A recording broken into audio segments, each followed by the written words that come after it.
दोस्तों, अगर विज्ञान एक महाकाव्य है तो उसका सबसे रहस्यमयी और रोमांचक अध्याय है क्वांटम थ्योरी का इतिहास।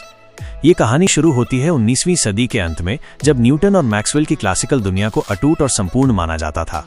लेकिन प्रकृति के कुछ ऐसे रहस्य सामने आने लगे जिनके लिए पुराना विज्ञान बेजान हो चुका था। Black body radiation, photo electric effect, atom के स्पेक्ट्रा, ये सब सवाल थे जिनका जवाब क्लासिकल फिजिक्स के पास नहीं था। 1900 में मैक्स प्लैंक ने पहला तीर छोड़ा। ऊर्जा निरंतर नहीं बल्कि छोटे छोटे पैकेट्स में आती है, जिन्हें उन्होंने क्वांटा कहा। ये विचार इतना अजीब था कि खुद प्लैंक भी इसे पूरी तरह मानने को तैयार नहीं थे, लेकिन यही बीज क्वांटम युग का जन्मदाता बना। 1905 में अल्बर्ट आइंस्टीन ने इस विचार को और आगे बढ़ाया।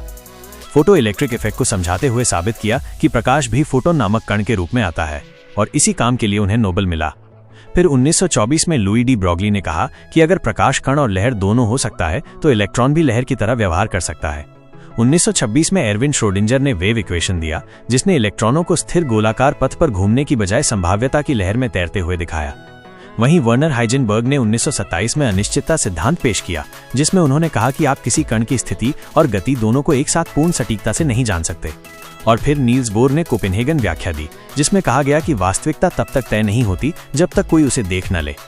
दोस्तों, ये वो समय था जब विज्ञान और दर्शन का मिलन हुआ, जब प्रयोगशालाओं में ऐसे प्रयोग हुए जिन्होंने इंसान के अहंकार को तोड़ दिया और बताया कि ब्रह्मांड हमारी समझ से कहीं ज्यादा अजीब और सुंदर है। ये कहानी सिर्फ वैज्ञानिक खोज की नहीं, ये कहानी है मानव जिज्ञासा की, जो हर बार सीमाएं तोड़कर आगे बढ़ती है।